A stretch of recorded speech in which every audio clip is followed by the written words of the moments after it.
শেষ কক্ষ লিখেছেন সুবীর কুমার ঘোষ। বিপ্রদাস রায় একজন ফরেনসিক ফটোগ্রাফার। কাজের সূত্রে তাকে প্রায় যেতে হয় অপরাধ স্থলে। মৃতদেহ, আত্মহত্যা, খুন এসব তার পেশার অঙ্গ। কিন্তু 2019 সালের জুন মাসে বাঁকুড়ার বেলবাড়ি রাজবাড়িতে যে কেসে তাকে যেতে হয় সেটা তার জীবনের গতিপথ পাল্টে দেয়। রাজবাড়িটি এখন প্রায় ধ্বংসস্তূপ, কিন্তু একটি মাত্র অংশ বসবাসযোগ্য, যেখানে ঘটেছে 3 মাসে 3টি রহস্যময় মৃত্যু, সব একটা ঘরেই। প্রত্যেকটা মৃত্যুকেই আত্মহত্যা বলা হলেও ফরেনসিক রিপোর্টে দেখা যায় সব মৃতদেহের মুখ বিকৃত, চোখ ওপরে ওঠা আর দেয়ালের দিকে হাত বাড়ানো, যেন মৃত্যুর ঠিক আগের মুহূর্তে কিছু একটা দেখা গিয়েছিল যা ভাষায় প্রকাশযোগ্য নয়। স্থানীয় থানার কনস্টেবল বলে, সাহেব, ওই ঘরটাকে আমরা বলি শেষ কক্ষ। কেউ একবার সেখানে রাত কাটালে সে আর ফিরে আসে না। তবে আপনি তো ভূত টুত বিশ্বাস করেন না, তাই বলছি না কিছু। রাজবাড়ির সেই ঘরে ঢুকেই গায়ের রোম খাড়া হয়ে যায় বিপ্রদাসের। ঘরের মধ্যে একটা অদ্ভুত ঠান্ডা, যেন বাতাসেই জমে আছে মৃত্যু। মেঝেতে পুরনো রক্তের দাগ এখনো স্পষ্ট, দেয়ালে এক পাশে আঁচড়ের দাগ, আর জানলায় মরচে ধরা শিক। ঘরের আসবাব বলতে একখানা কাঠের খাট, একটা আয়না আর একটা ধুলো জমা চেয়ার। ক্যামেরা সেট করতে করতে বিপ্রদাস আয়নায় চোখ রাখে। সেখানে সে নিজেকে দেখে ঠিকই, আরও দেখতে পায় পিছনের চেয়ারটায় ঝাপসা একটা অবয়ব বসে আছে। ঘুরে তাকায়, দেখে কেউ নেই।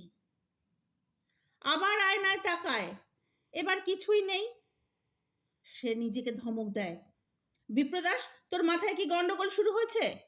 তবে কাজটা সেরে সে আর সেদিন রাজবাড়িতে থাকতে চায় না। কাছের সরকারি গেস্ট হাউসে গিয়ে রাত কাটানোর সিদ্ধান্ত নেয়। রাত 3টে নাগাদ হঠাৎ দরজায় ধাক্কার আওয়াজে ঘুম ভাঙে। দরজা খুলে দেখে কেউ নেই। বাইরে নিস্তব্ধতা, কেবল মেঘে ঢাকা চাঁদের আলো। সে আবার শুয়ে পড়ে। মোবাইলে আলো জ্বলে ওঠে। একটা নতুন ছবি যোগ হয়েছে। সে অবাক হয়ে ছবিটা খোলে। তার নিজের ঘুমন্ত ছবি। পাশের চেয়ারটায় বসে আছে রুগ্ন শরীরে সাদা শাড়ি পরা এক নারী অবয়ব। মুখ দেখা যাচ্ছে না, চুলে ঢাকা। বিপ্রদাসের ছবিটা ফ্ল্যাশ দিয়ে তোলা, কিন্তু কিন্তু কে তুললো ছবিটা? হঠাৎ জানলার কাছে মৃদু টোকা, একবার, দুবার, তারপর আঁচড়ের শব্দ। বিপ্রদাস দৌড়ে গিয়ে পর্দা সরায়। কেউ নেই, কিন্তু তার ঘাড়ের পিছনে যেন হালকা নিঃশ্বাসের ছোঁয়া। পরদিন থানায় ছবিগুলো জমা দিতে গেলে ইন্সপেক্টর বলে, এ ঘর নিয়ে অনেক কাহিনী আছে। জমিদারের একাধিক অবৈধ সন্তান নাকি সেখানে রেখে দেয়া হতো। লোকজন বলতো মেয়েরা একে একে গায়েব হয়ে যেত। কেউ বলে ওদের আয়নার পিছনে পাঠিয়ে দেয়া হতো। বিশ্বাস করুন না করুন, ওটাই ছিল শেষ কক্ষ, যেখানে একবার কেউ থাকলে সে আর স্বাভাবিক থাকে না।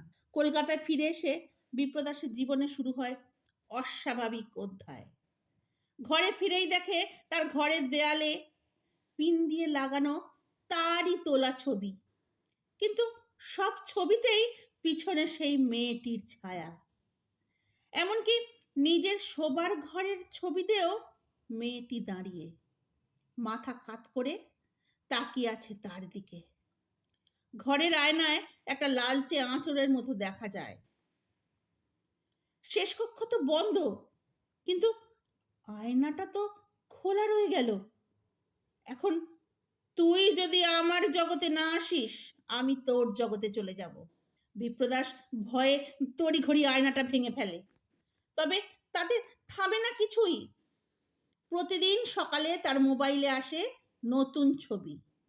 যেখানে সে ঘুমোচ্ছে, কখনো কাজ করছে, কখনো আয়নার দিকে তাকিয়ে আছে, আর সব ছবিতে স্পষ্ট দেখা যায় তার পাশে সেই নারী ছায়া।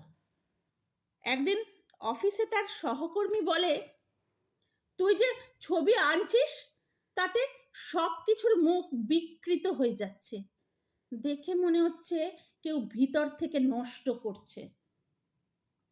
একজন ছবি বিশ্লেষক তার ক্যামেরা থেকে ছবি ডাউনলোড করার পরে আত্মহত্যা করে। তার হাতে পাওয়া যায় একটা চিরকুট, চিরকুটে লেখা, আমার আয়নাটা এখন তাকিয়ে আছে আমার দিকে। রাতের পর রাত বিপ্রদাস ঘুমোতে পারে না। একদিন রাতে শুনতে পায় মেয়েলি গলা, তুমি তো ছবি তোলো, আমার ছবিও তোলো না কেন? বিপ্রদাস উঠে বসে। ক্যামেরা তখন নিজে থেকেই ফ্ল্যাশ দিচ্ছে, ডিসপ্লেতে তার মুখ আসছে বারবার, আর প্রতিবার বিকৃত হয়ে যাচ্ছে চোখ, গাল, চোয়াল। শেষে যেন বিপ্রদাস নিজেকেই চিনতে পারছে না। সে আতঙ্কে জানলার কাঁচ ভেঙে নিচে লাফ দেয়। প্রাণে বেঁচে যায় ঠিকই, তবে মানসিক ভারসাম্য হারায়। হাসপাতালের মনোচিকিৎসকরা বলে বিপ্রদাস প্যারানোয়ায় ভুগছে। বারবার আয়নায় ভয়, ছবি নিয়ে ফ্যান্টাসি, ক্লাসিক মানসিক বিকার। তার ঘুমের ঘোরে উচ্চারিত শেষ কথা ছিল, আয়নাটা ঢেকে দাও, ওর চোখ দিয়ে আমি এখন সব দেখতে পাচ্ছি।